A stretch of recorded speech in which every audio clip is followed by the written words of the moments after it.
desta manhã, nós vamos falar um pouquinho sobre a questão de produção de energia no futuro. É uma preocupação bastante atual e nós vamos discutir um pouquinho o que tem de possibilidade para nós para encararmos o enorme desafio que existe sobre a disponibilidade de energia no futuro.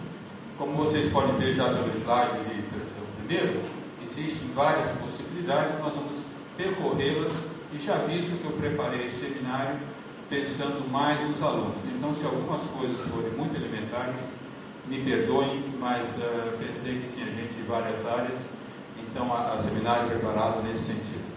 Eu vou estar com um papelzinho aqui, parte é parte de uma cola, parte é para mostrar para o fulano lá, para trocar, esqueci seu nome, para mostrar que tem que trocar o slide. Então, quando eu fizer assim, pode trocar.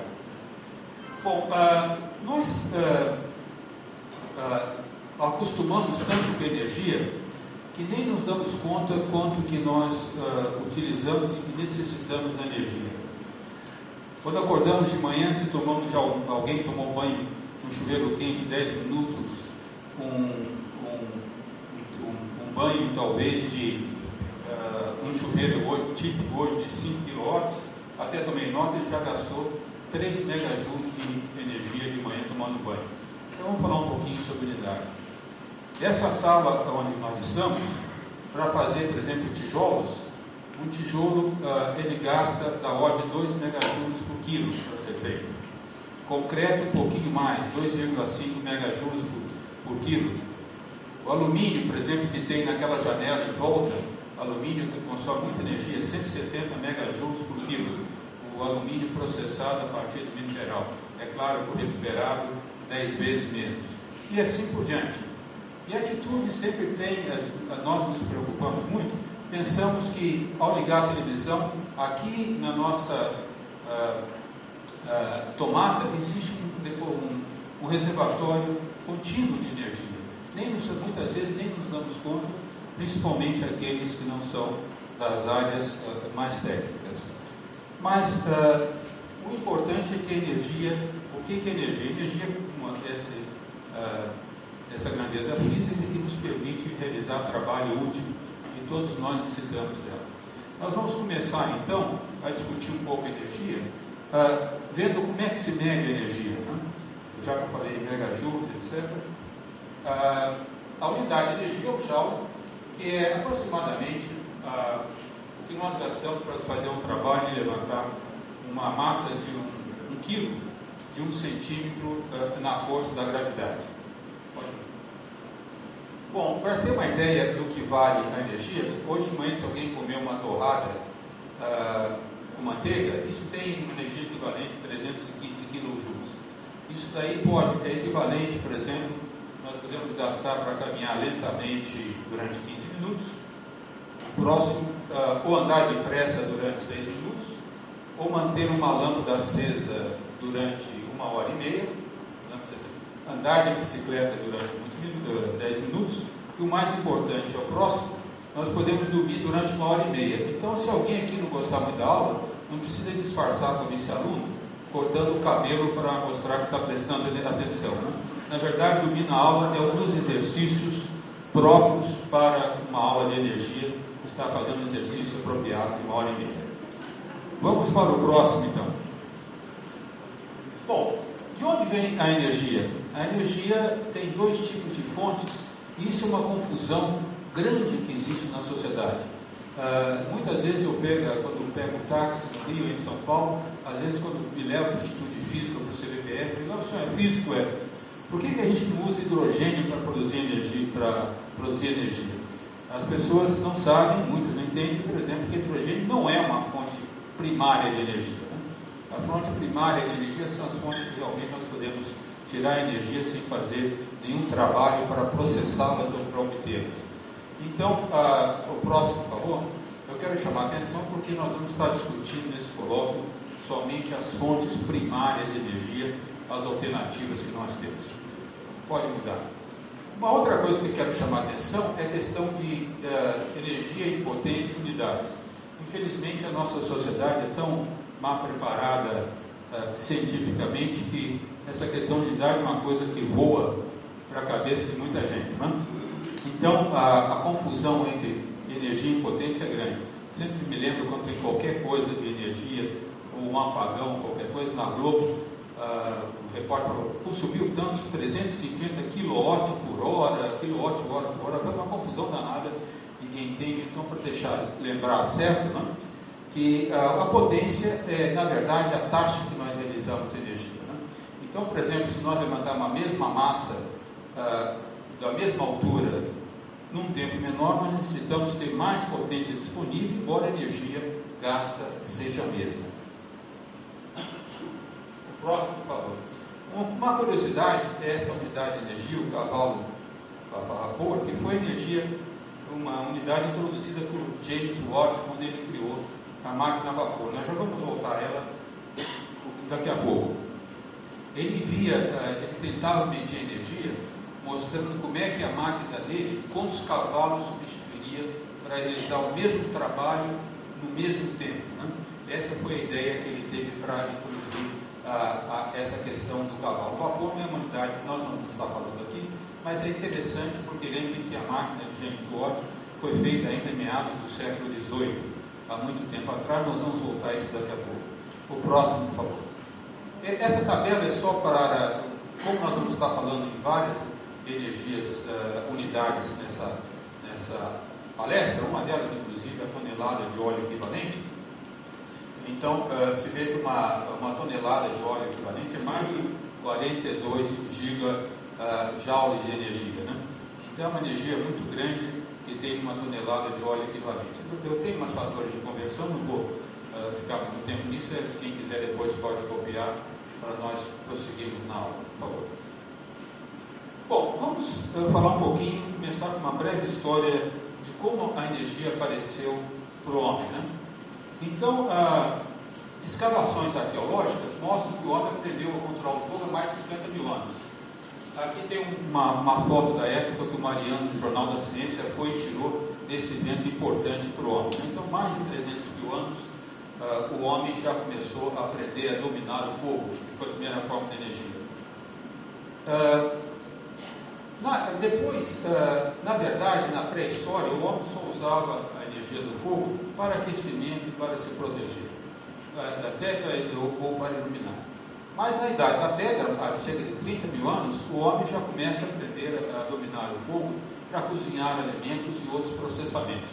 O Mariano também tirou uma foto dessa ocasião, o homem aprendendo a cozinhar, a utilizar o fogo de uma forma um pouco mais útil. O próximo, por favor. Bom, como é que evoluiu então nossa utilização de energia, né? Na pré-história, é claro, depois de algum tempo começou a usar principalmente energia animal, inclusive energia humana. Aqui, por exemplo, tem os barcos de guerra romanos, eles usavam da ordem de 170 remadores. Eu vou falar daqui a pouco um pouco sobre isso, mas não sei se uma pessoa média, não seja um grande atleta, ele tem a capacidade de uma potência para realizar o trabalho da ordem de 50 watts. Nós não somos muito eficientes. Para dormir, nós gastamos da ordem de 150 watts continuamente, mas para produzir energia nós podemos produzir da ordem de 50 watts. Então, eles usavam 170 remadores nesses barcos romanos. A energia do vento, também os barcos à vela, começaram 55 mil anos antes de Cristo no Rio Nilo. Moinhos de vento, também na Pérsia. Na Grécia, depois, os moinhos de vento foram usados até para distribuir água, etc. Né?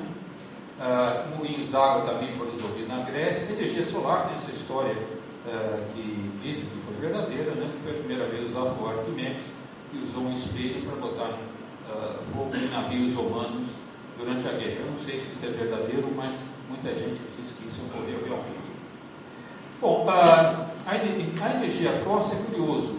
Os chineses começaram a usar o carvão mineral da ordem de 1000 anos antes de Cristo. Na Europa, no mundo ocidental, não se conhecia. Somente os romanos, quando estiveram na Inglaterra, eles usavam o carvão, muita disponibilidade de carvão, aprenderam a utilizar o carvão para cozinhar. Mas aparentemente essa utilização do carvão foi esquecida.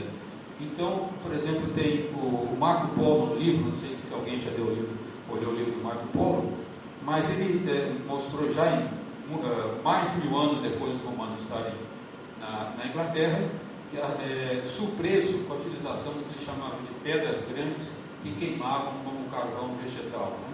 Coal, que queimava como charcoal em inglês. Bom, no século XVII, o carvão mineral começa a realmente ser utilizado muito na Inglaterra, né? Principalmente para aquecimento e processamentos industriais. Por quê? Porque o carvão vegetal produzido a partir de madeira, ele era usado para metalurgia. Porque o carvão mineral que eles extraíam, o carvão inglês, tem muita água, tinha muita água e enxofre. E o enxofre do carvão ele torna o aço quebradiço, né? E já então, no século XVII, 1600, os ingleses começaram a processar muito a ferro e aço, né? Então começaram a utilizar o carvão. A primeira crise energética apareceu então em 1630. Foi quando o suprimento de carvão vegetal diminuiu rapidamente na Inglaterra. E o carvão mineral, como eu disse, não podia ser usado para metalurgia. A consequência foi, às vezes ele não se dá conta, mas eu coloquei isso para mostrar que a associação entre utilização de energia e problemas ambientais não é de hoje. Certo? Nessa primeira crise energética, grandes partes da floresta na Rússia e na Suécia foram queimadas para produzir carvão. A solução, como sempre, uma solução prática, que foi esse mestre ferreiro, Abraham Darby, que no começo já do século XVIII, ele mostrou e descobriu como extrair o enxofre do carvão. Isso permitiu começar a usar o carvão mineral na metalurgia também. O próximo. Então, quando começou o século XVIII, 1700, né, todas as florestas, praticamente todas, estavam derrubadas. Tinham sido usadas não para aquecimento, mas principalmente para a produção metalúrgica, outros minerais, metais além de ferro. E a Inglaterra era totalmente poluída. Né? A razão que começaram a usar o carvão depois, porque não tinha floresta, foi esse Thomas Newcomen, que inventa a máquina a vapor. Vou mostrar a máquina a vapor, você só mostra o próximo, não vai para frente? O próximo, por favor. A máquina a vapor dele, na verdade, muita gente chama de máquina atmosférica. É muito interessante, não sei se vocês estão vendo, aqui, aí para a gente fora, talvez não perceba, aqui tinha um fogo que produzia vapor d'água. Aqui tem uma válvula, né? E o que ela fazia é o seguinte, esse desenho não está muito completo, porque teria um tubo que traz água, que é bombeada no poço. Essa é a bomba, aquela bomba manual que o pessoal já conhecia como tirar água. Como é que funcionava a máquina do Newcomen? O vapor passava por essa válvula e empurrava esse pistão para cima. Quando o pistão chegava no final da excursão, havia uma injeção, vaporização de água no vapor. A água entrava nesse vapor e esfriava o vapor rapidamente. Então a pressão diminuía rapidamente e a pressão atmosférica que empurrava o pistão para baixo. Então isso daí, na verdade, chamava uma máquina atmosférica. Essa máquina, depois que foi inventada, permitiu um desenvolvimento ocidental enorme, porque praticamente todas as minas de carvão que existiam no mundo começaram a utilizar a máquina de Newcomen, que ele mesmo chamava de máquina atmosférica. Né? Mas ela tinha um problema, é claro, que a força que podia fazer era dada pela área desse pistão pela pressão atmosférica. Ela não usava a força do vapor. Então veio o James Watt, que fez aquela máquina que eu mostrei, próximo, por favor. Que ele melhora a máquina a vapor, mas vejam, quase 50 anos depois, ele percebeu que em vez de usar só a pressão atmosférica, se eu fizesse duas válvulas de escape, eu podia usar então a pressão do vapor, a alta pressão, para realizar trabalho, sem ter que utilizar a pressão atmosférica, e com isso aumentava enormemente a força que a máquina poderia fazer. Bom, no final do século XVIII, embora eu tenha dito que tenha sido no século da máquina a vapor, tem uma coisa muito importante, que foi a invenção da pilha por Alexandre Volta, já no final do apagar das luzes do século XVIII. Aqui está a pilha dele, era uma pilha mais ou menos simples, que usava como eletrodos íncos e cobre e tinha como eletrólito o ácido sulfúrico. O próximo, por favor. Então, quando ele descobriu, inventou a pilha, a humanidade recebeu a energia elétrica e ela ficou para sempre ligada, né? Nunca mais se desligou da utilização da energia elétrica, e a maior parte do consumo que nós temos de energia elétrica hoje está ligada à produção de eletricidade, de uma forma muito conveniente de produzir energia. Bom, você está mudando, às vezes sem eu fazer sinal, vai com mais calma aí, porque eu sou corintiano e demora a fazer o gol. Pode passar para o próximo. Bom, no século XIX, 1800 então, esse foi o século da máquina a vapor. Eu podia ter mostrado aqui para vocês uma locomotiva, mas preferi mostrar uma fábrica de algodão na Inglaterra, para mostrar que essas fábricas, não sei se algum de vocês já esteve na Inglaterra, mas é muito interessante visitar aquelas máquinas antigas, são impressionantes, do ponto de vista mecânico, dá até inveja, dá vontade da gente mesmo fazer a habilidade que eles tinham. Todas isso daí era tocada por máquinas a vapor, certo? É claro, com grande poluição e o vapor produzido por carvão. Mas o século XIX, embora tenha sido o século da máquina a vapor, foi o século de grandes descobertas. Essa aqui é uma lista grande, eu vou parar um pouquinho sobre ela, que é interessante. Bom, primeiro foi o Faraday, né? Note que, embora eu seja físico, nem coloquei aqui as equações de Maxwell, né? Estou fazendo uma coisa bastante prática. O Faraday descobriu o princípio operacional de gerador. Nós vamos mostrar o gerador, que foi o primeiro gerador homopolar de Faraday daqui a pouco, né? Em 59, o petróleo foi extraído. Começou a produzir petróleo pela primeira vez. Antes de se descobrir a máquina, a utilização do petróleo, o petróleo era um desarranjo para as pessoas, porque era uma coisa que poluía poços de água. Então, usavam petróleo em algumas aplicações médicas, eles achavam que era bom, mas ninguém dava importância para o petróleo. Mas na Pensilvânia, então, foi extraído o primeiro petróleo. Isso daqui, esse é um engenheiro belga, que ele cria, na verdade, a primeira máquina de combustão interna, que era uma máquina de 2 tempos, mas sem usar ainda gasolina. Ele usava mistura de ar com vapor de carvão para fazer a máquina andar, uma máquina de um motor de 2 tempos.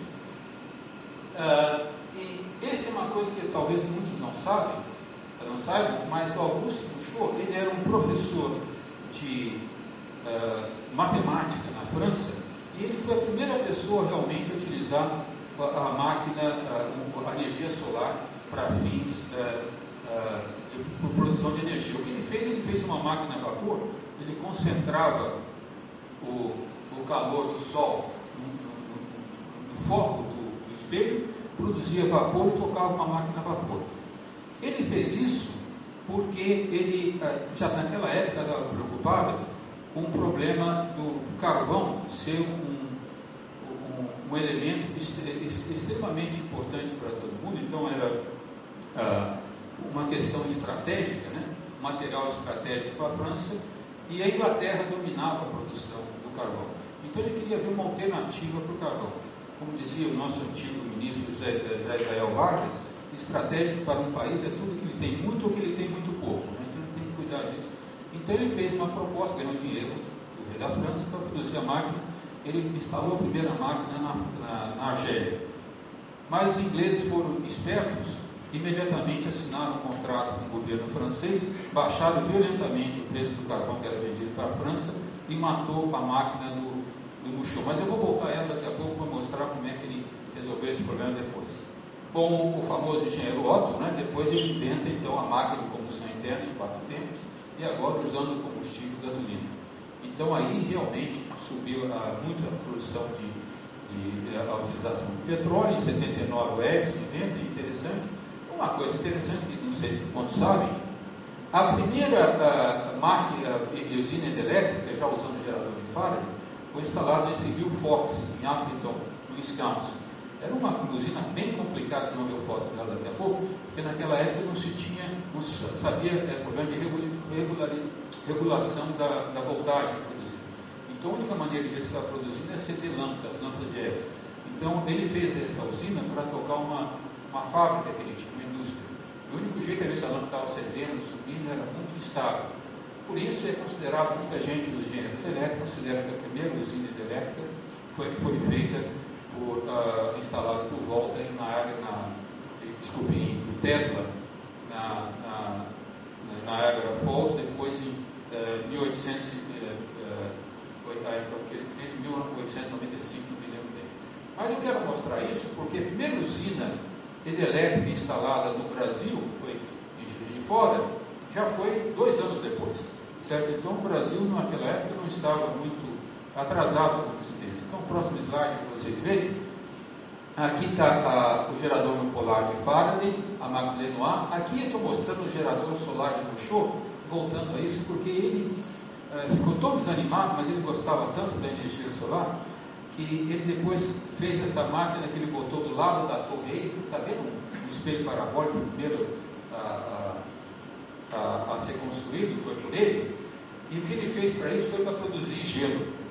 Ele usava a energia do sol, tocava um compressor para produzir gelo. Aquilo foi realmente, a imprensa da época ficou maravilhada com aquilo que a energia do sol produzindo gelo, para ele recuperar as ideias dele. Aqui está o motor de Otto, foi feito a lâmpada de Edison, e aqui está o primeiro carro feito de 4 rodas. Na verdade, o Benz, da Mercedes-Benz, foi o primeiro a pegar o motor de Otto e botar em cima de um veículo para fazer o veículo andar. Mas era um veículo de 3 rodas muito instável.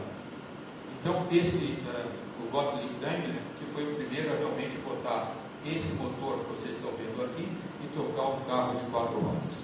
Então, isso vai ser importante para nós falarmos um pouquinho sobre energia depois. Bom, eu parei e não mostrei a usina de Marmelo, porque quero aproveitar aqui para lembrar como é que se produz a hidroeletricidade, que é muito importante para o Brasil. Então, nós temos geralmente um reservatório, que tem um túnel, que toca uma turbina, a turbina gera um eixo que passa, então, no gerador para produzir energia. Por que eu chamo a atenção disso? Há uma impressão de muita gente, eu fui o primeiro a chamar a atenção, muita gente pensa que aquela tomada a gente liga, ali tem um reservatório de energia. Né? A energia elétrica é muito boa, porque distribui facilmente, mas é difícil armazenar energia elétrica. Certo?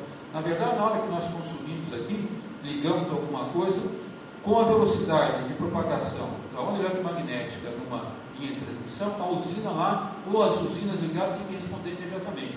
Não tem energia elétrica ativa armazenada na linha, ela tem que vir quando é solicitado. Então, o armazenamento de energia elétrica tem que ter alguma coisa armazenando. No caso, numa usina hidrelétrica, a própria usina. Próximo, por favor. Então, eu quero mostrar aqui as usinas. Aqui a primeira de Appleton, em 1882, a usina de Appleton feita em Wisconsin, então. E aqui está a planta de Marmelos, que foi feita em 1889, e aqui é 2009. Hoje é um museu, quem for Juiz de Fora, vale a pena ver, visitar essa usina de Marmelos que foi criada. Como eu mencionei, a usina do Tesla foi criada em 1885 na Niagara Falls. O próximo, por favor. Bom, aí vem o século XX. O século XX nós podemos chamar como o século em que a inovação é acionada pelo desenvolvimento científico, certo? Em 1903, talvez muitos não saibam, mas foi a primeira usina geotérmica instalada. Eu vou falar muito rapidamente sobre a usina geotérmica, que no Brasil não tem muita aplicação, já vou dizer porquê, mas a primeira usina geotérmica foi em 1903 na Itália.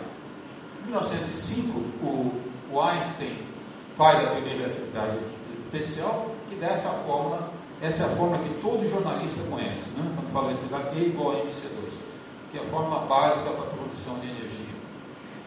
Depois, o Atkinson e o Hotmans foi o primeiro a usar essa fórmula de E igual a MC2 para mostrar que uma quantidade de energia muito grande pode ser produzida pela fusão de núcleos leves, essencialmente isótopos de hidrogênio. E logo após, 10 anos depois, utilizando essa ideia, o Hans Bethe, ele mostra que toda a energia produzida nas estrelas vem desse processo de fusão, o chamado ciclo do próton. E ele ganhou o prêmio Nobel para isso.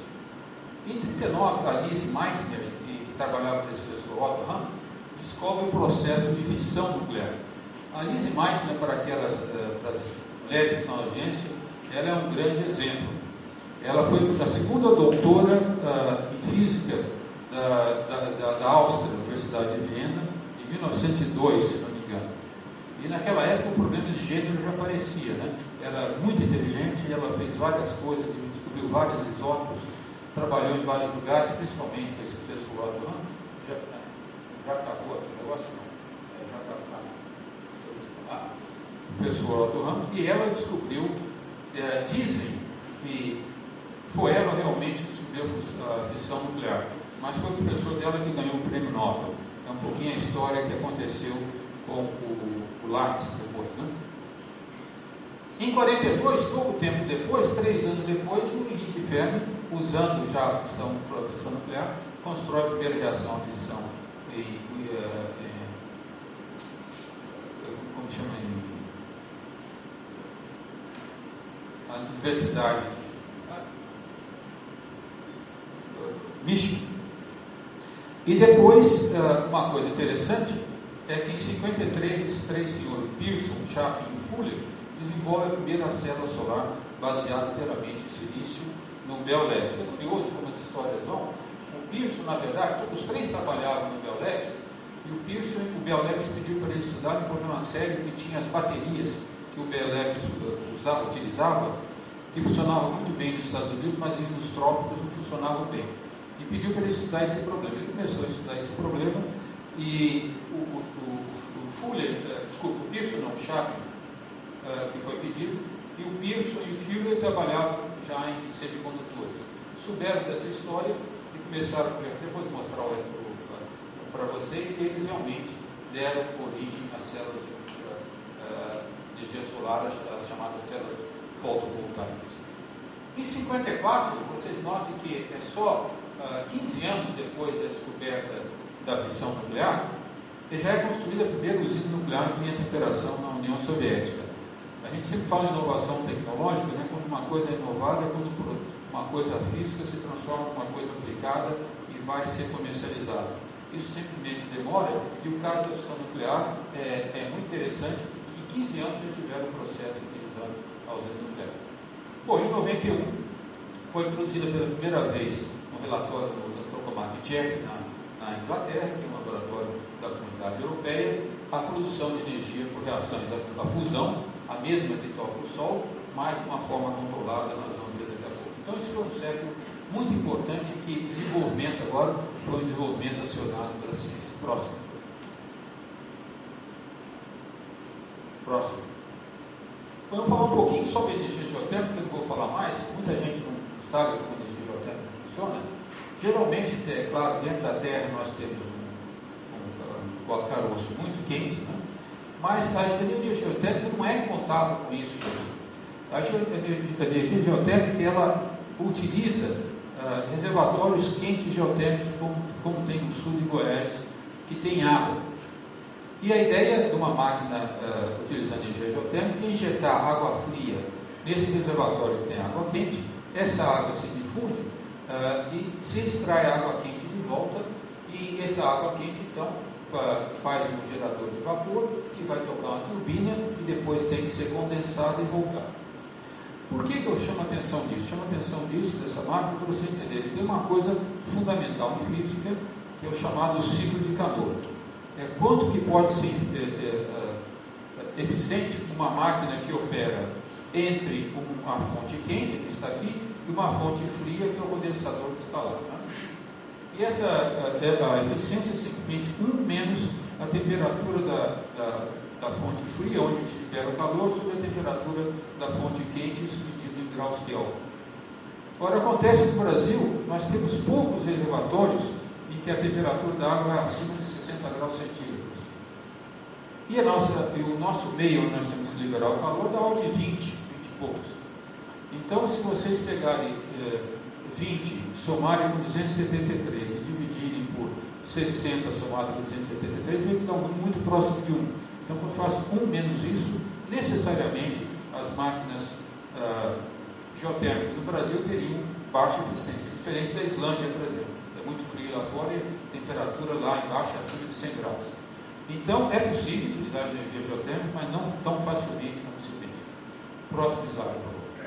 Eu só vou falar um pouquinho aqui para você, não sei se todos aqui alunos são de física, mas as células fotovoltaicas são um dos instrumentos mais simples que existe para produzir energia, né? Ele é nada mais do que uma junção, nós chamamos de junção PN, que forma os diodos que nós utilizamos. Não vou entrar em detalhe da física, mas o importante é que quando nós falamos da junção, esses dois elementos, eles criam na interface, tem prótons positivos e negativos de um lado, isso cria um campo elétrico, que é um campo permanente, que impede a continuidade de passagem de cargas aqui, mas se elétrons forem criados desse lado da junção P, eles podem rapidamente migrar para o lado N, e aí criam uma corrente.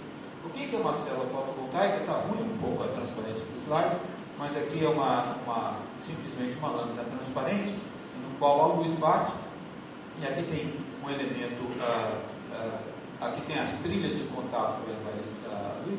Estou vendo que a trilha aqui de baixo não apareceu no desenho, mas então tem uma junção que é silício do tipo N e outros silícios tipo P, e o que acontece é que a luz, ao entrar, ela migra, os fótons vão migrando e vão para a junção P, aqui criam o que nós chamamos um par elétron buraco, o elétron rapidamente vai para cima, o buraco para cá. Esse sentido aqui, na verdade, não é o sentido da corrente, mas o sentido de fluxo de elétron, e pode ser usado para produzir energia. Essa é a célula fotovoltaica que foi inventada, olha o próximo, por favor, com esses três elementos, senhores, então, o Pearson, o Filler e o Chapman, e numa época muito boa, todo mundo tinha que trabalhar de terno e gravata, mas veio o instrumento que eles fizeram era muito simples, estão medindo corrente pela primeira vez com o amperímetro. Próximo, por favor. Outra coisa que eu quero chamar a atenção é o que tem de diferença entre energia química e energia nuclear. Às vezes, uma vez, como eu dou geralmente aula de laboratório, uma vez perguntei para os alunos na física da USP se eles entendiam como é que produzia energia numa combustão. É engraçado que, mas não sem equação, sem escrever equação química, só para explicar como é que aparece. As pessoas às vezes não entendem muito fácil, então nós vamos dar um exemplo aqui, metano então reagindo com oxigênio, uma reação bastante simples que produz muita energia, né? O que acontece quando eu tenho metano é que vocês estão vendo como é que é um átomo de metano, e aqui estão o carbono e o oxigênio, né? Então vocês estão vendo o carbono e o hidrogênio, vocês estão vendo os átomos, os elétrons próximos dos átomos de hidrogênio aqui, e aqui tem o átomo de carbono. E aqui tem o oxigênio com seus elétrons próximos dele. O que acontece é que esses elementos, ainda antes de reagir, esses elétrons que estão um pouquinho mais distantes do que vai acontecer no final, como eu vou mostrar. Quando acendemos uma pequena chama, começa a aquecer esse gás, então eles ganham um pouco de temperatura e vai haver choque de átomos de metano com átomos de oxigênio. Então, quando há o choque, o que acontece é que parte dos elétrons que estão num elemento se combinam com outro e vão acabar fazendo água e dióxido de carbono. Acontece que tanto na água como no dióxido de carbono, os elétrons estão um pouquinho mais próximos do núcleo do que estavam nos elementos que reagiram.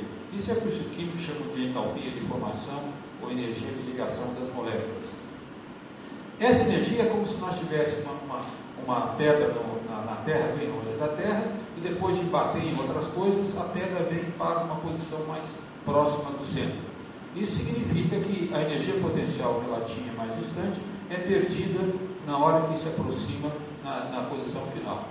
Ora, essa energia que é perdida é emitida em luz. Parte da luz aqui a gente vê quando tem uma reação com a combustão dessa, e parte é infravermelho, que a gente não vê, radiação infravermelha, que aquece a mistura e então se inicia a combustão. Então, numa combustão, essa chama que basta para começar a combustão. Depois que começa, aí não é necessário a chama mais, porque a reação infravermelha produz. Só para vocês terem uma ideia, a produção de energia, isso aqui é um número importante para vocês guardarem, é da ordem de 50 megajoules por quilograma de metano, então, quando ela reage. O etano é um pouquinho menos, mas o metano é isso daí. Bom, eu estou chamando a atenção nisso para mostrar agora como é que é a reação nuclear. O próximo, por favor. A reação nuclear, de uma certa forma um pouco parecida, eu vou começar falando da reação de fusão, que é mais próxima do que eu acabei de falar de reação química. O que vocês estão vendo é um diagrama que mostra o que nós chamamos de fator de empacotamento versus o número de massa para todos os elementos que existem na natureza. O que esse gráfico diz, embora tenha uma definição aqui, não vou entrar em detalhe, mas falar de uma maneira simples, é que nessa parte aqui, para elementos que tem número de massa muito pequeno, os núcleos estão mais próximos, certo? A massa que tem o elemento todo é um pouquinho, a massa real que tem, certo? É um pouquinho maior do que a massa do número atômico. Isso daqui é tudo calculado em função do carbono 12, que nós dizemos que tem fator de empacotamento zero. Bem, e também se nós vamos para elementos que têm número de massa muito grande, esse fator de empacotamento também cresce. Agora, o que acontece? É um pouquinho parecido aqui no caso da fusão com uma reação química. Se nós aquecemos uma mistura de isótopo de hidrogênio, deutério e trítio, que tem um próton e um núcleo, e trítio que tem um próton e um próton e um neutro, e trítio que tem um próton e dois nêutrons, se nós aquecemos, na hora que eles colidem, e o que acontece é que o átomo resultante aparece um núcleo de hélio, e também aqui há uma diferença de massa, o hélio está aqui. Então essa diferença de massa que vem daqui para cá é convertida em energia, e essa energia sai, uma energia violenta que sai em nêutrons. Essa é a reação de fusão que aquece as estrelas.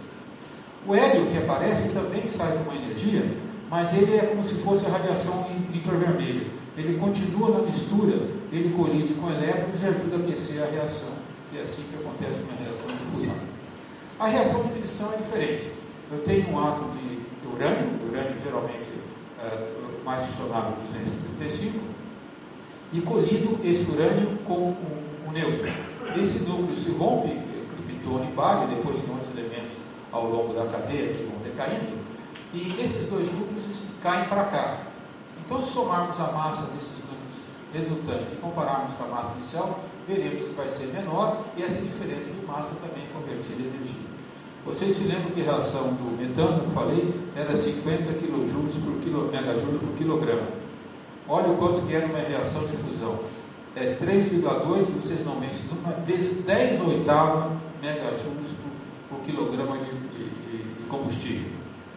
E a reação de fissão é 3,5 vezes 10 a sexta megajoules por quilograma de combustível. Então, as reações nucleares produzem muito mais energia por grama de combustível que se gasta, certo? Por isso que se faz muito, se utiliza energia nuclear. O próximo, por favor. Bom, eu falei da história, aproveitei essa breve revisão histórica para apresentar alguns conceitos de energia. Como é que nós estamos agora? Vocês têm aqui um gráfico, como é que cresceu a população humana através da história. Vocês veem que depois de depois de Cristo, é que houve realmente, na época moderna, esse crescimento muito grande da população humana. O próximo para vocês verem, além desse, só para vocês terem uma ideia, que mais próximo de nós, aqui tem 2008 e o que se espera para 2050. Vocês notam que o Brasil não é tão, é o quinto na população mundial. A ordem de 200 milhões que nós temos, estamos um pouquinho abaixo da Indonésia, né? Na verdade, a estimativa para 2050 é que o Brasil até caia e a Índia ultrapasse a China em população. Então, o que se espera, a projeção que há, é que hoje nós temos da ordem de 6,9 bilhões de pessoas no mundo, que em até 50, que não é muito tempo quando se fala em energia, lembra que uma hidrelétrica como Itaipu demora 15 anos para construir, certo? Não é muito tempo em termos de energia, mas em 2050 se espera que a população vá a 9 bilhões de pessoas. Próximo, por favor. Uma outra coisa muito interessante é porque, devido às indústrias, o homem começou a utilizar muito mais energia do que ele utilizava antigamente. Então, a energia gasta por habitante não é a pessoa para si própria, né? A energia gasta em todo o país, com todas as suas indústrias, dividido por habitante. É isso que está graficado aí. Certo? Essa energia cresceu violentamente. Vou mostrar a consequência disso daí. Só para chamar a atenção aqui, não sei se está no próximo, vai para o próximo, depois eu volto para... talvez essa daqui seja bom. Então, vocês notem que nesse caso, aqui nessa tabela, que eu não lembro bem a referência que eu tirei, mas tem os países que a Índia, a China e o Brasil, então, o chamado BRIC, né? O quanto que nós gastamos de energia em a população, isso daqui é de 2002, então a nossa população já está em 190, não está em 174. Mas para fins de comparação isso vale. Vocês notem que os Estados Unidos é o país que gasta mais energia, aqui é tonelada equivalente de petróleo por ano, por habitante, da ordem de 8 toneladas equivalente de petróleo por ano. O Brasil gasta, então, quase 8 vezes menor, e a Índia, que é um país desenvolvido, é metade do que o Brasil.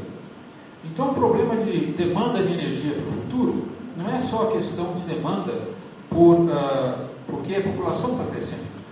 Não vou mostrar no próximo slide, é porque o nível, se nós quisermos que os países africanos, da América Latina, atinjam o nível dos países europeus, isso também vai ser uma demanda muito grande de energia.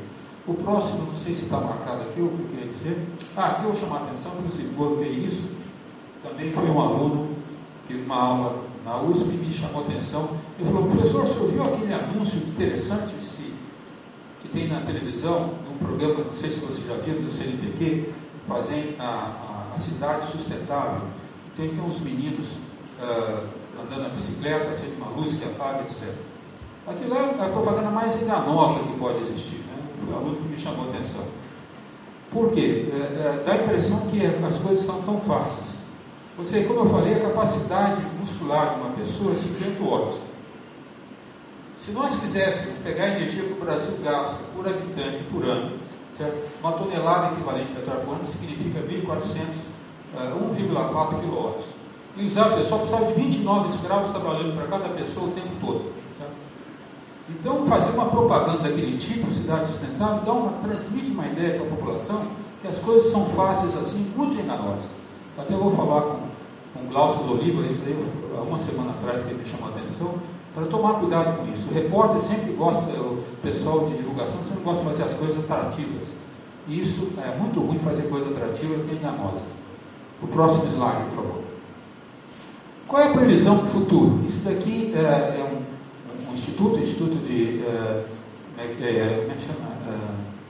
International Energy Outlook, uma publicação que existe. Como é que está a projeção? Bom, em 2010 foi isso daqui que nós consumimos de energia, da ordem de 12 mil toneladas equivalente de petróleo em todo o mundo, certo? Isso significa, se nós dividirmos essa energia pelo tempo de um ano, uma potência da ordem de 16 vezes 10 a 12 watts, ou então o que nós chamamos de 16 terawatts. Para saber o que significa energia, isso daqui corresponde a 1.200 Itaipus. Então não é brincadeirinha de painel solar ou qualquer coisa que resolve esse problema, certo? Precisa tomar cuidado quando a gente diz as coisas. Então isso dá ordem de 1.200 Itaipus. Qual é a projeção para o futuro? É que até 2035, isso daqui pelo menos quase dobre a necessidade de energia. É disso que nós estamos falando, os problemas são grandes. O próximo, por favor. Aqui, por exemplo, eu tenho, isso aqui eu acho que não vale muito a pena mostrar, a não ser mostrar aqui como está no mundo a distribuição de fontes. Aqui está gás natural, combustíveis renováveis, etc., e também resíduos, eletricidade e outras, e aqui está a produção de energia por óleo, né? Em 1973. Em 2008 já se vê que isso diminui muito o óleo e aumenta gás natural. Isso eu vou lhe mostrar por que daqui a pouco. Vamos para frente, por favor. No Brasil, o importante é a matriz energética, e nós estamos numa situação muito interessante em relação ao mundo. Olha que o mundo, da ordem de 39% de toda a produção de eletricidade, não é energia total, a eletricidade é utilizada. Da ordem de 39% é carvão, A China é incrível o quanto produz. Nuclear, da ordem de 16%. A hidro no mundo é a ordem de 19%. No Brasil é quase 85% de energia hidrelétrica. Certo? Então, na verdade, do ponto de vista de gás de efeito estufa, nós estamos muito bem. Mas nós temos esse problema seríssimo, que são as térmicas. Eu já vou voltar a isso daqui a pouco. Energia eólica e biomassa é muito pouco ainda também no Brasil. O próximo, por favor. Falar um pouquinho sobre energia e qualidade de vida. Vocês estão vendo aqui é um gráfico chamado Fator de Desenvolvimento Humano. Aperta o próximo já e o próximo para eu falar tudo rapidamente, certo? Que é calculado baseado em várias coisas, expectativa de vida, etc. Mas esse gráfico está plotado, esse valor está em função do gasto de energia por habitante em cada um dos países. O HDI importante seria quase acima de 0,9 por aqui. Vocês notam uma correlação muito interessante com esse gasto de energia com relação ao HDI dos países. Pode apertar o próximo, por favor? Tem um limiar aqui, a partir do qual tem os países que têm HDI grande. Por quê? Não é fácil ter um nível de vida bom sem ter disponibilidade energética. Isso é bastante claro. O próximo também mostrar onde está o Brasil. Nós estamos um pouco aquém desse nível de energia. Então, se pegarmos esses países todos e quiserem botar nível de energia, põe disponibilidade de energia para atingir esse nível, é necessário muita energia. O próximo, por favor. Um trabalho feito pelo professor José Goldenberg, publicado na revista Science, ele chamou atenção a algumas coisas importantes. Que 75% da população vive em países menos desenvolvidos, eles consomem cerca de 30% da energia comercializada no mundo. Certo? Então, a desigualdade em termos energéticos, desigualdade econômica, por isso que às vezes eu critico um pouco economista quando falo das coisas, desigualdade econômica é também desigualdade energética. Essas coisas estão extremamente associadas. E o professor Goldenberg fez uma previsão interessante, por isso que eu coloquei isso, que em 2010 o consumo de energia nos países menos desenvolvidos passaria de desenvolvimento. Então, ele fez essa previsão 17 anos antes e algumas pessoas até criticaram a previsão dele. Então, próximo slide. Aqui está a energia comercializada mundialmente, nesse estudo que foi feito em 2010. Aqui estão os 34 países da OECD, esses países não são os países mais ricos, envolve também Cazaquistão, Turquia, etc., mas são países desse organismo que existe na França internacional, certo? Mas são países com um nível de vida bom. O gasto energético, já em 2007, os países menos desenvolvidos ultrapassaram. E aqui tem, é claro, um fator importante da contribuição dos países asiáticos. E a previsão é que cada vez mais aumente. Por favor, o próximo.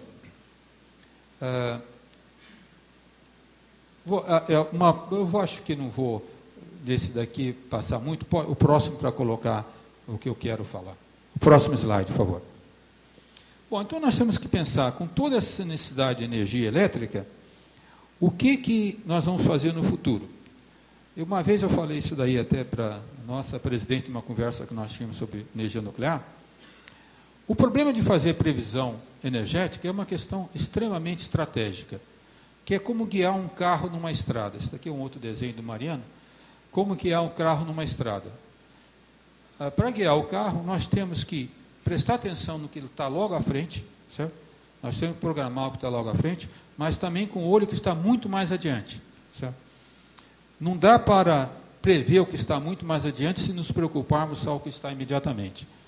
E é necessário também não só olhar à frente e bater no carro que está na frente. Então, a previsão, essas políticas energéticas têm que ser feitas com dois olhares ao mesmo tempo. Então, próximo, por favor. O que nós sabemos é que, se agora não olharmos só em 30, 2050, e se fizermos uma estimativa que a população mundial vai estabilizar em 10 bilhões de habitantes, é disso que nós estamos falando. Aqui, a linha vermelha é o que tem de todas as fontes que a gente conhece hoje em dia, somadas, certo? Que está usando, e aqui é a previsão que nós vamos necessitar de energia, a demanda que vai aparecer. Então, obviamente, existe uma brecha enorme, até o final do século vai ter uma brecha enorme do que nós vamos precisar de energia, e todas as fontes serão necessárias. O número importante é que nós vamos estar precisando de uma potência total instalada, não elétrica para todas as coisas, da ordem de 30 terawatts disponível ao mundo. 30 vezes 10 a 12 watts disponível ao mundo. O próximo, por favor. E o óleo, o que acontece? Nós vamos poder usar isso com petróleo? Em 1953, esse geólogo aqui, americano, Robert Hubbard, ele criou o que é chamado a curva de Hubbard, não vou entrar muito como ele derivou isso, mas ele fez uma curva que é fácil de nós entendermos. Qualquer combustível que nós temos, quando começa a ser descoberto, nós não temos a tecnologia para utilizá-la, que foi o caso do poço de petróleo e o motor de Otto. Mas à medida que a tecnologia avança, começamos a necessitar de mais daquele combustível, então a exploração aumenta, né? Então a tendência no começo é que cada vez mais há disponibilidade de combustível, até que atingimos um pico, quando todas as reservas atingiram sua máxima capacidade de produção, né? E aí então vai ter um decaimento disso daqui. E nós temos que nos dar conta que o século XX nós desenvolvemos rapidamente, porque tivemos petróleo muito barato, disponível muito barato, que não vai ser mais o caso no futuro. Existe muita discussão se essa curva se aplica, mas próximo slide, por favor. Aliás, tem do Brasil, mas aqui tem medida exata, certo? Isso daqui da Agência Nacional de Energia, eu não vou botar todos os anos, mas aqui bem mais detalhada, ano a ano tem as flutuações, e aqui tem, quando foi em maio de 2009, na produção mundial, um pouco antes já começou a cair, continua caindo, e a previsão é que de dezembro de 2010 até dezembro de 2002, em 2 anos, é isso que se espera, que caia. Não aparece o pré-sal aí, mas vocês vão ver que a produção de petróleo do Brasil, no nível internacional, ainda não é muito representativa. O próximo, por favor. Então, a gente pode perguntar, será que o petróleo poderia atender toda essa necessidade de 30 terawatts de energia que nós necessitamos? É fácil fazer o cálculo. Um barril de petróleo, aproximadamente, ele produz energia 1,7 megawatt-hora de energia. Então, se eu tiver toda essa produção mundial, se nós utilizarmos toda a produção mundial para produzir toda a energia que nós necessitamos, 30 terawatts por ano, e tendo esse consumo médio, por favor, o próximo, esse petróleo duraria só 9 anos. Todo o petróleo que nós conhecemos, pré-sal, etc., se fizermos toda a produção de energia, 9 anos que nós vamos ter. Certo? Não dá nem para ir no baile de formatura com a minha neta, que é novinha ainda. Bom, além disso, não estou falando uma coisa importante, o próximo, vou falar depois, que é o problema do efeito estufa. Nem vou entrar muito nessa questão, só no finalzinho falar rapidamente. Então, com petróleo não dá para atender toda a energia que nós temos. O próximo, por favor. Biomassa. Vamos falar um pouquinho de biomassa, uma plantação bonita, na minha terra, sul de Minas, de cana de açúcar plantada, né? Biomassa é importante, é muito importante no caso do Brasil. Mas vamos fazer um cálculo com calma também, sem paixões? Por favor, o próximo. Aqui tem uma coisa que devemos nos orgulhar, né? Aqui está a produção de cana de açúcar.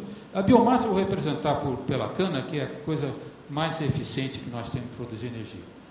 Aqui está, vocês não conseguem ver muito, mas a curva que é importante. Aqui nós temos a produção de cana, a produtividade de cana crescendo ao longo dos anos no Brasil. Eu não consigo nem ver qual ano que começa aqui, mas aqui está em 2000 e pouco, 2009, 2006. Isso daqui é a área utilizada para a produção de cana. Vocês notem que a área cresceu muito pouco, mas a produtividade cresceu muito. Então nós conseguimos aprender a como produzir muita cana com a mesma área de cultivo. Hoje nós temos uma produtividade média da ordem de 80 toneladas por hectare de cana. A eficiência na produção de etanol é de 100 litros por tonelada.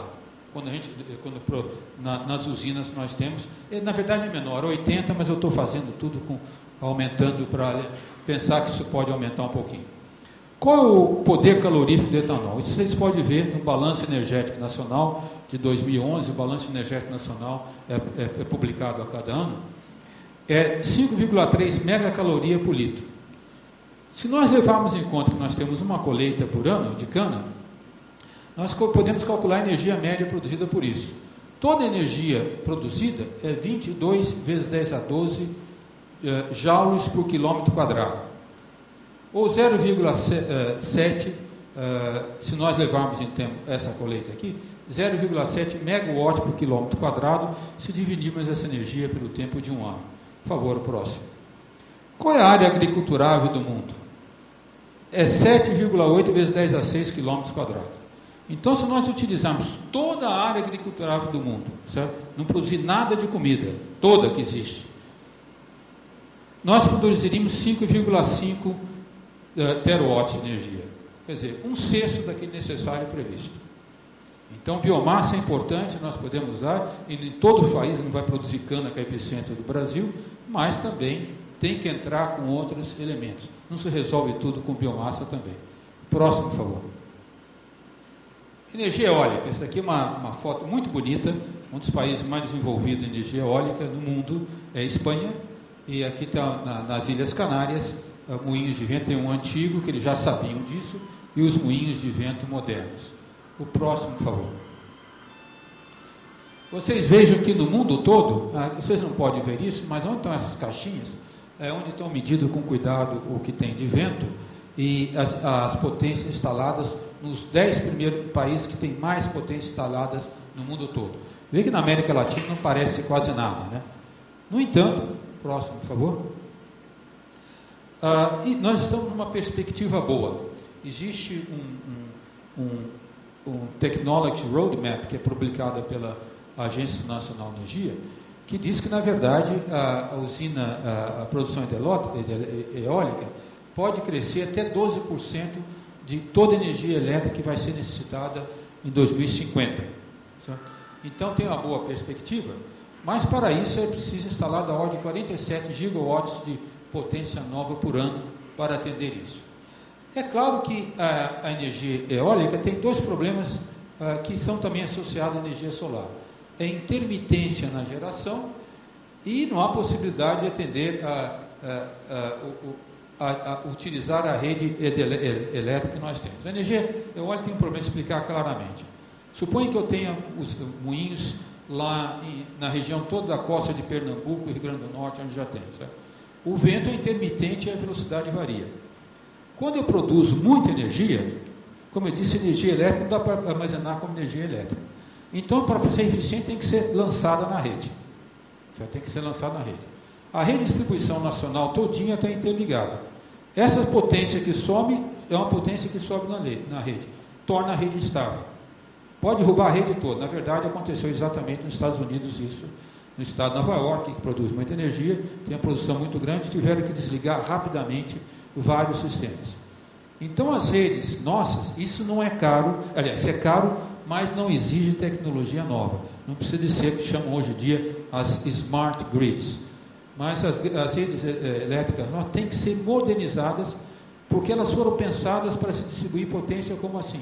Tem usinas hidrelétricas ou usinas termoelétricas espalhadas, elas vão produzindo energia média, aquilo flui de uma forma mais ou menos média, mas não picos, variação muito grande. Então, para usarmos energia eólica, tem que melhorar nossas redes. No entanto, no Brasil nós temos bastante perspectiva, certo? Aqui vocês têm as regiões que têm ventos com mais de 8,5 metros por segundo. Aqui só na região, na costa norte e nordeste do Brasil. Aqui tem velocidades menores. Vocês vejam que na região de Goiás não é muito bom, não é menos de 5 metros por segundo de velocidade média dos ventos. No entanto, foi publicado um relatório recente que prevê um grande crescimento de produção de energia eólica no Brasil. Certo? Esse relatório, quem quiser dar uma olhada, está o nome do relatório. E o presidente da empresa energética, pesquisa energética do Brasil, o professor Maurício Tomasquim, me disse, há uma questão de 2 meses atrás, que já existem 12 indústrias que produzem turbinas querendo se instalar, ou já se instalando no Brasil. Próximo, por favor. Energia solar eu também não vou falar muito, mas se nós, só para vocês terem uma ideia, se nós quiséssemos atender os 30 terawatts que eu falei, da energia do mundo, vem muita energia do Sol. Na verdade, a potência média que vem do Sol é da ordem de 10 mil vezes 30 terawatts. Mas tem reflexão, absorção, etc. Mas toda a energia do mundo precisaria de metade da área do Brasil, se fosse atender tudo com energia solar. Então, a energia solar é importante, mas não atende tudo. Não é essa panaceia como alguns advogados colocam. Né? Eu não vou entrar em questão da eficiência das células solares, por causa do adiantado da hora, e também o quanto precisaria de área, aqui tem o quanto precisaria de área de cada país para atender a demanda prevista no futuro, né? No caso do Brasil, nós precisaríamos de 0,3% de toda a área para produzir a energia que nós necessitamos com energia solar. O próximo, por favor. Bom, então agora eu vou falar de energia nuclear, certo? Os dois tipos de energia nuclear são a energia de reatores a fissão e reatores a fusão. Já falei dos processos de reatores a fissão e fusão. Os reatores nucleares são usinas termoelétricas também. A única coisa que a reação nuclear faz é aquecer água que toca uma turbina. Essa turbina faz gerar um gerador e produz energia elétrica. Aqui está a Angra 1 e 2 e aqui está o chamado tokamak, que é uma máquina que produz, a primeira que produz reações de fusão no mundo de uma forma controlada. O problema da fusão é complicadíssimo, porque para obter as reações da fusão, temos que acender aquela chama, que era a chama das reações químicas que eu falei no começo. Só que a chama para reações de fusão tem que atingir temperaturas da ordem de 100 milhões de graus centígrados. Mas os cientistas não são fracos e já se faz isso com o pé nas costas, sem problemas. É claro que um gás tão quente não pode tocar as paredes, então isso daqui é confinado por campos magnéticos. O próximo, por favor. Bom, vamos fazer da usina nuclear. Será que nós podemos atender o que nós precisamos com reatores a fissão normal? Aqui estão as reservas de urânio do mundo, certo? Vários países, o maior é a Austrália, né? Aqui, eu não lembro. Aqui são simplesmente dois tipos de minério de urânio. Aqui está o Brasil. O Brasil não está tão mal, mas tem uma reserva de urânio interessante. E o Brasil tem uma capacidade curiosa, que só existe 3 países no mundo que tem o minério, tem como vai utilizar as usinas e tem toda a indústria para produzir urânio enriquecido. Tem todo o ciclo de combustível instalado. Rússia, Estados Unidos e Brasil. São os únicos 3 do mundo. Então, a energia nuclear, do ponto de vista do Brasil, é uma fonte muito estratégica. Se nós fôssemos atender toda a energia, os 30 terawatts que nós precisamos do mundo com reatores a fissão, eles durariam só 21 anos. Se usarmos toda a energia, todo o urânio que nós temos no mundo. Então, vocês vejam que aquele carro que está andando está ainda vendo o carro próximo, né? O carro muito distante ainda está complicado. O próximo, por favor. Bom, é claro que, qual é a situação da energia nuclear no mundo, certo? Hoje em dia existe da ordem de 436 usinas instaladas, se a potência 370 gigawatts, produz 16 da eletricidade consumida. Eu estou falando tudo isso por causa de Fukushima, já vou falar sobre Fukushima agora, falando o que algumas pessoas consideram politicamente incorreto, mas eu sou politicamente incorreto, então eu vou falar sobre isso. E tem 125 usinas nucleares e tem 56 em construção. Então tem muita usina nuclear sendo instalada no mundo. Vocês sabem que 70% de toda a energia produzida na França é nuclear. O próximo slide, por favor. Mas nós sabemos que tem aspectos questionáveis, muito questionáveis, na energia nuclear e reatores a fissão. Problema de segurança e o problema seríssimo de rejeitos radioativos, né? Os rejeitos produzidos na indústria, nas usinas nucleares, que precisam ser guardados, os de longa meia-vida, precisam ser guardados por mais de, alguns até 1000 anos, né? Mas, em geral, uma maioria por mais de 100 anos. E o problema também de acidentes. Nós vamos falar sobre acidentes daqui a pouco. Próximo slide, por favor. Vamos aproveitar agora para falar sobre Chernobyl. Sobre Fukushima. Chernobyl já ficou para trás de Fukushima. O acidente de Fukushima fez que muita gente falasse: acabou os reatores nucleares, a Alemanha vai parar, disse que não vai construir mais reatores nucleares. Aliás, não sei como que eles vão substituir 25% da energia toda do país com outra fonte que não seja nuclear. Na minha opinião, foi uma decisão apenas política. Mas como foi o acidente de Fukushima, que foi muito sério, certo? Vocês sabem que o acidente de Fukushima foi causado por um terremoto do grau quase 9 na escala Richter, entre o tsunami de 10 metros de altura. Aqui vocês estão vendo a onda do tsunami batendo onde estão instalados os reatores. E qual foi o problema seríssimo dos reatores de Fukushima? Na verdade, por incrível que pareça, não foi um acidente nuclear, foi um acidente de engenharia, quase de engenharia mecânica. Por quê? Os reatores de Fukushima, eles são instalados bem em frente ao mar. Certo? E todo reator tem o seguinte: quando tem um acidente, ele é projetado para as barras de controle entrarem no reator e pagarem a reação em cadeia imediatamente. Certo? E tem um sistema de potência, como vai acabar a energia, que cede energia nuclear para acionar as barras. Isso aconteceu em Fukushima. Quando teve o terremoto, as barras entraram e pagaram o reator. Só que um reator a fissão, quando apaga, continua tendo energia residual sendo produzida, que é da ordem de 5 a 7% da energia na potência instalada do reator. Continua aquecendo. Então é necessário ter água para continuar resfriando aquilo. E como caiu a energia, como nos hospitais, os reatores têm os geradores diesel. Quando cai a energia, o gerador diesel entra em operação e começa a produzir energia.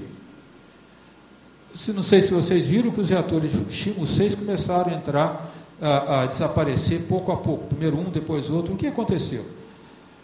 Na hora de projetar os reatores, embora os japoneses sejam bons, colocaram os geradores diesel entre os reatores e o mar, na praia. E pior, os tanques de diesel, de óleo diesel, que tem que servir os geradores, são geradores antigos, colocados exatamente ao longo da praia. O que aconteceu? O tsunami veio e levou os tanques de combustível embora. Por isso que os geradores pararam. Certo? Então, do ponto de vista rigoroso, técnico, não foi um acidente nuclear. Não é que foi um acidente até mecânico que parou o reator nuclear. Mas teve consequências enormes e isso pode acontecer. Próximo slide, por favor.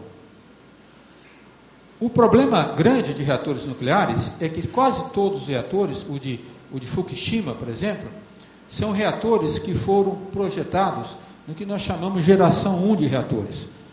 Depois que ocorreu o acidente de Chernobyl, foi instalada uma série de medidas de proteção para evitar que acontecesse acidente como de Fukushima.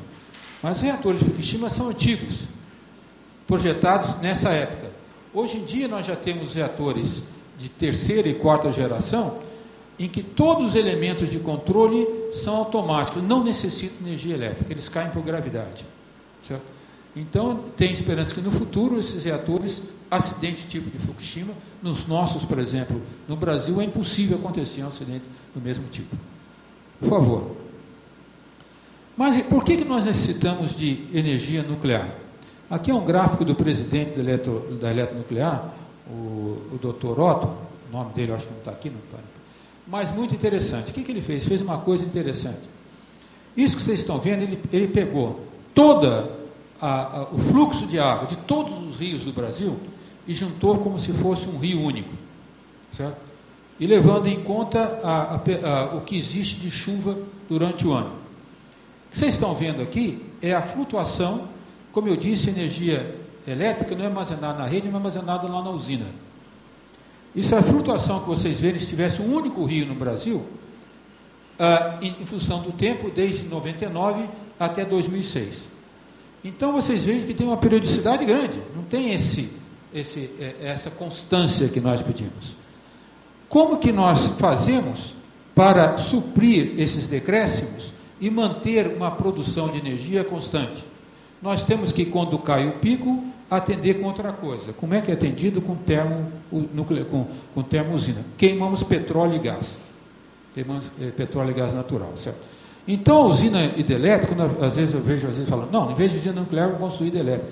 Usina nuclear não é para substituir hidrelétrica, nunca foi.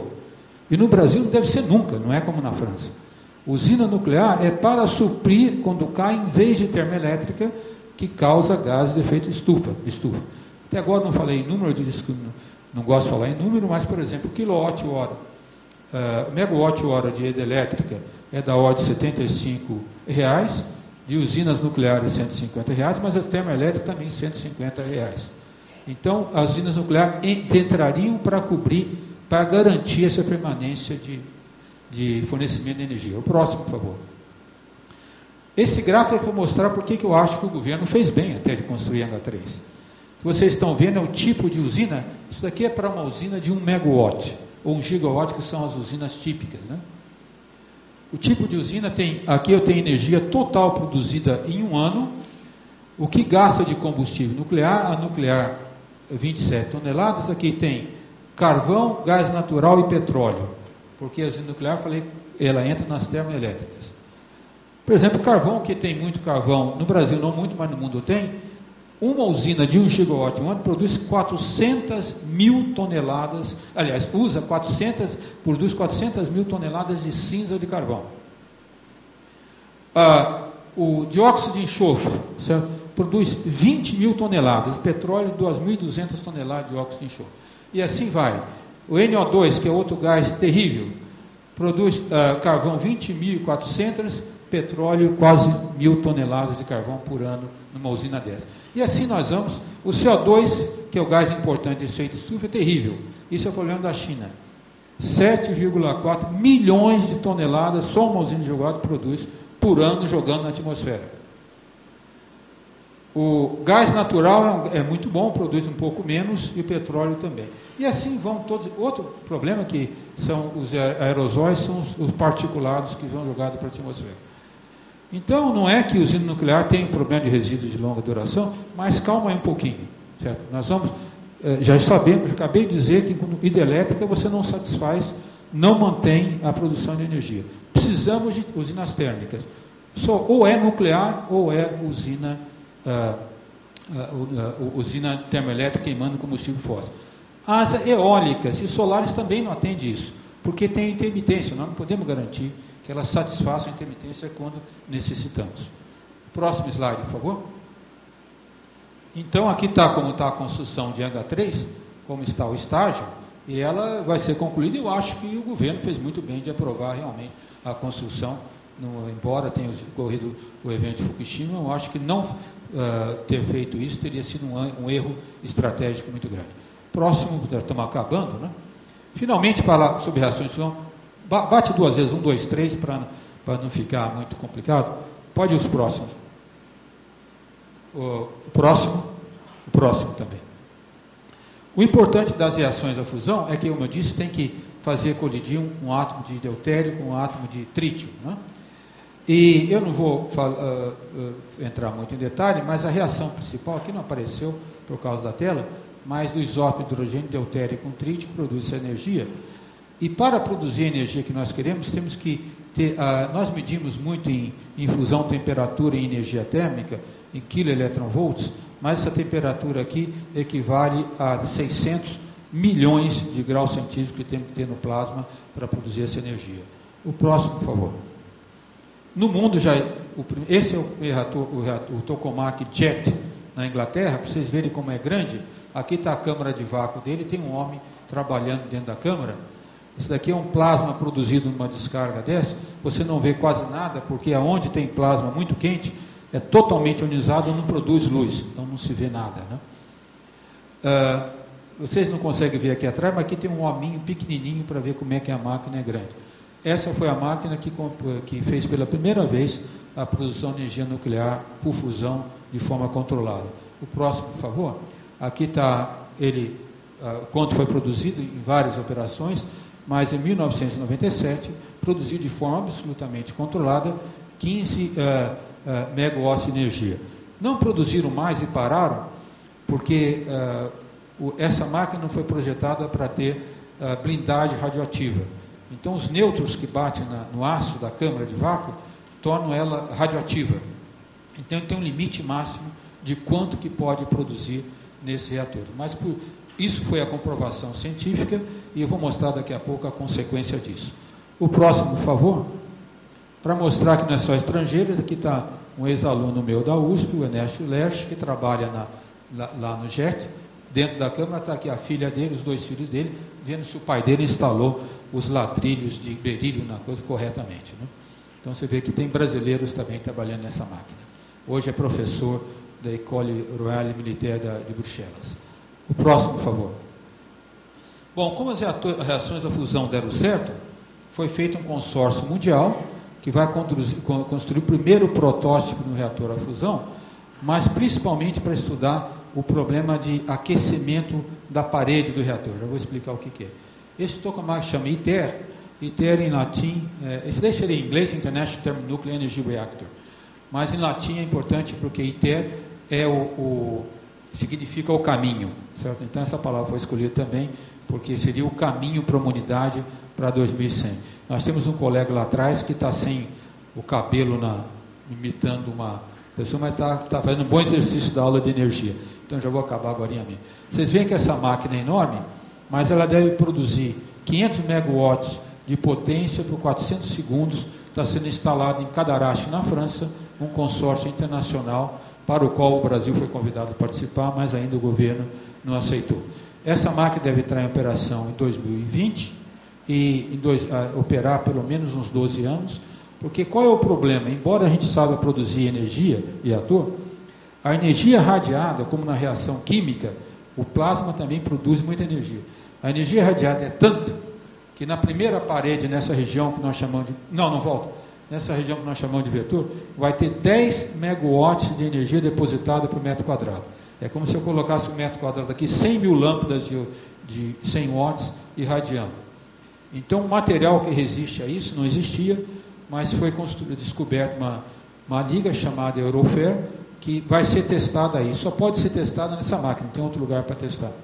E, aliás, é interessante porque o presidente da CNEM, que o presidente Dilma Rousseff acabou de indicar, o professor Ângelo Padilha, trabalha exatamente no desenvolvimento dessas ligas. O próximo, por favor. Bom, então, com resumo, o que eu penso sobre o que é energia para o futuro, né? É claro que nós temos que dar prioridade para energias renováveis, no caso do Brasil, e hidroeletricidade. Investir em energia solar e eólica. A energia biomassa é viável, mas em alguns países, né? E a minha opinião é que a energia nuclear é inevitável. Certo? Não adianta brigar muito, é inevitável. Nós não vamos atender a demanda a partir de 2050 se não tiver energia nuclear. Então é melhor nós investirmos. Eu até falei isso até no ministro Mercadante, eu reduziria o máximo a produção. Quando constrói a H3, não faz mais nada além do reator multipropósito que está sendo proposto para criar radiofármacos, e vamos nos concentrar o máximo possível em desenvolver os reatores de terceira e quarta geração. Nos prepararmos para um futuro, mas deixar a energia nuclear de fora é um erro estratégico enorme para o país.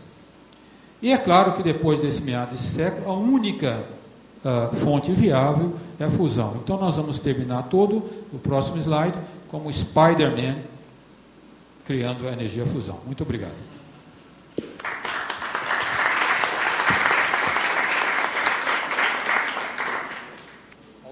Alguém tem alguma pergunta? Pois não.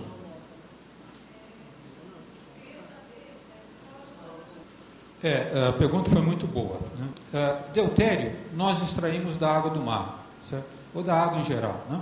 Então nós podemos extrair bastante deutério. O trítio nós não temos, porque é um elemento que tem a meia-vida de 12 anos, né? Mas ele é produzido numa reação com lítio, certo? Neutro reagindo com lítio produz trítio, certo? Então, nos reatores a fusão, no que nós chamamos do manto que envolve o reator, tem que se colocar lítio, certo? E o neutro batênio produz trítio, o trítio seria extraído. O problema do trítio é complicado, o reator a fusão não explode, não produz, mas o trítio é complicado, porque o trítio é um elemento radioativo e ele se mistura facilmente com a água. Então, um dos problemas que vai ser testado nesse reator do ITER é realmente no gerenciamento do trítio. Só o tokamak jet no mundo todo tem um sistema de gerenciamento do trítio, certo? Não é simples, todo problema tem problema ambiental. Mas existe suficiente lítio no mundo, e no Brasil muito, né? Eu acho que o Chile, o deserto do Atacama tem mais lítio, e isso está virando um material estratégico, eu espero que o governo cuide, como não só para baterias, mas para outras coisas, mas existe suficiente lítio muito para a produção de muito tempo.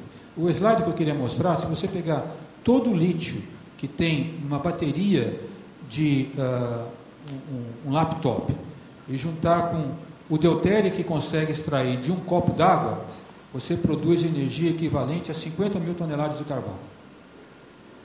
Pois não?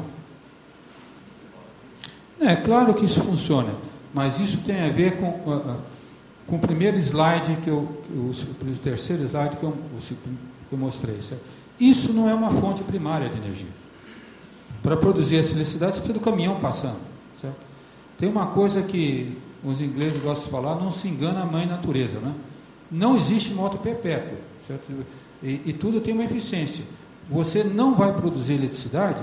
Por que eles fizeram isso? Porque é uma energia que se perde. Eu não mostrei um slide aqui, mas uma das formas de nós atendermos o problema de energia no futuro é realmente melhorar a eficiência da produção de energia. Então, se você pegar, por exemplo, toda a energia que está acendendo uma lâmpada de 100 watts, pegar o quanto saiu lá da usina e quanto ficou na lâmpada no final, levando em conta a energia de irradiação, você vai pegar só 5% de energia útil na lâmpada de tudo que saiu. Pegar a linha perdida de transmissão é muito pouco. Então, a maneira é aumentar a eficiência para melhorar o nosso consumo de energia. Então, essa questão do caminhão passando, etc., é uma energia de rolamento que é perdida e pode se transformar em energia elétrica. Mas é só para aumentar a eficiência, não é uma fonte primária. Não vai resolver o problema da África toda que não tem energia, isso não resolve, certo?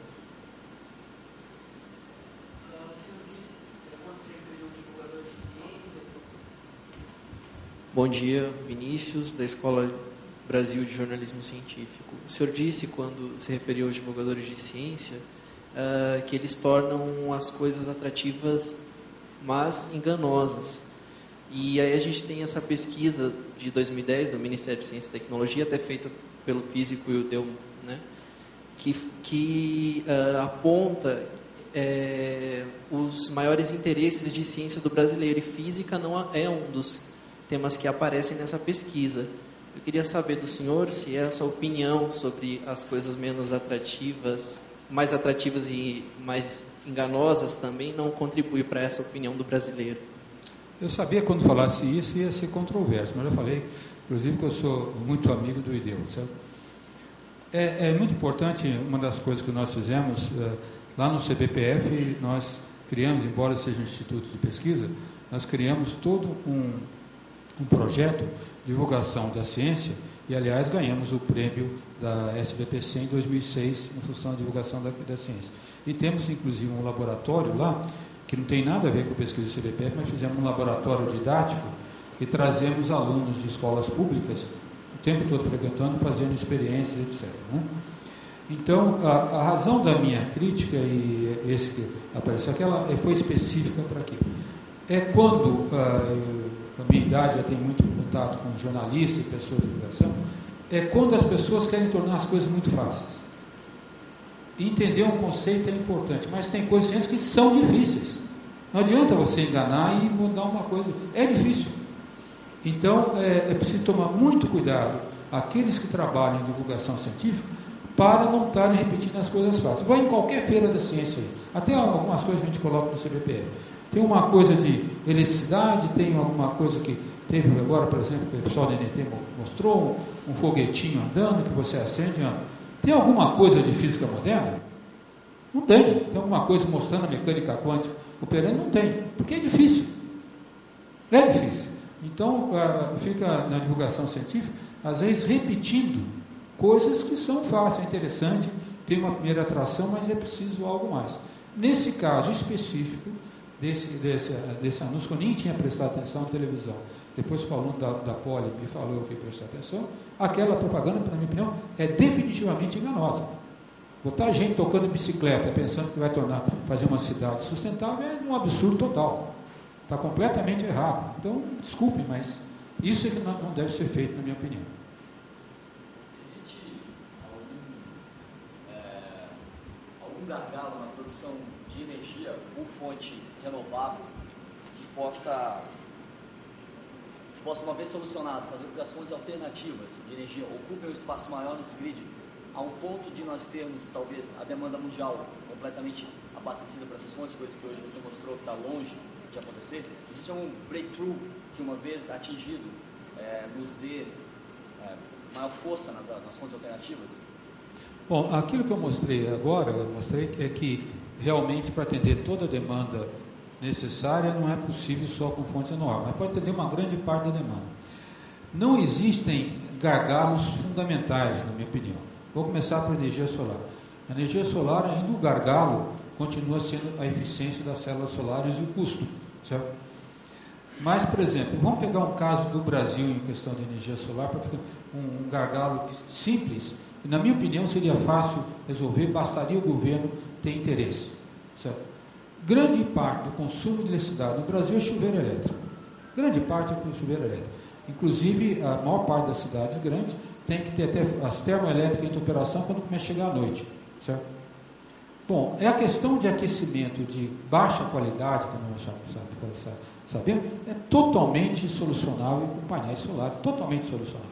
Então, se houvesse um grande investimento do governo em promover, aí o governo tem que entrar mesmo, não pode esperar que só a indústria, eles reclamam da indústria privada, mas o governo tem que entrar, não tem jeito, como eu vi na China. O governo entra e pronto. Tá? Por quê? Porque instalar em painéis solares, o painel é simples, mas não é fácil. Pensa na sua casa, você tem um chuveiro elétrico lá instalado, tem toda a instalação, tem um chuveiro elétrico. Aí você começa a primeira pergunta. Bom, se eu for colocar um painel solar, eu vou ter que ter um tanque que vai manter a água quente. Então, vou botar o tanque. A água do tanque para o meu chuveiro tem que ver já num cano especial. Já tem que ver um cano especial, porque o cano de PVC com aquela cola não aguenta água quente acima de 50 graus. Aonde que eu vou passar o cano? Vou quebrar a minha parede. Vou quebrar minha parede e instalar por fora. Cheguei no meu chuveiro, eu vou ter que arrancar a torneira que eu coloquei, colocar um misturador, quebrar e colocar. Então, às vezes as pessoas falam, não, se você constrói um painel com garrafa PET, é verdade, mas isso é o mínimo do custo. Então, existem esses gargalos de investimento que o governo teria que atuar. Se atuasse, inclusive, o preço dos painéis solares cairia violentamente. Ainda na energia nuclear, na energia solar e eólica, tem um problema seríssimo da rede, como eu falei. Se nós colocarmos ao longo da costa de Cabo Frio, que tem muito vento, certo? Um cálculo que eu fiz, muito vento, seria interessante colocar painéis, esses moinhos de vento, né? As turbinas, que aliás o Brasil fabrica, tem fábrica brasileira que fabrica as hélices, etc. Né? A rede não aguentaria a potência que tem em Cabo Frio, a intermitência da potência. A variação de potência da tarde para a noite, que o vento muda do vento do mar para a terra ou do mar e varia a intensidade, não aguentaria. Então tem que investir, não é tecnologia que precisa de breakthrough, mas precisa de investimento. Certo? E assim por diante, assim vão em várias. E em eficiência, eu acho que o aumento de eficiência, tudo isso ajudaria muito e é necessário. Então a minha mensagem que eu espero é ruim, que as pessoas falam, eu prefiro solar, eu prefiro eólico, eu prefiro isso. Você prefere tudo, tem que atingir todas, usar tudo que é disponível, certo? É possível que em células solares haja alguma possibilidade de breakthrough, né? Mas eu tenho um pouquinho de dúvida, pelo menos com células de estado sólido, porque a física de estado sólido para fazer nós sabemos, e o limite teórico nós sabemos quanto é.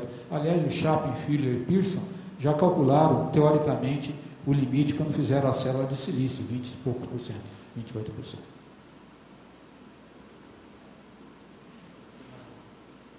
Bom, acho que não tem mais pergunta, então. Então, agradeço a todos pela atenção, desculpe adiantado da hora, e eu vou deixar aí disponível a apresentação, quem quiser copiar.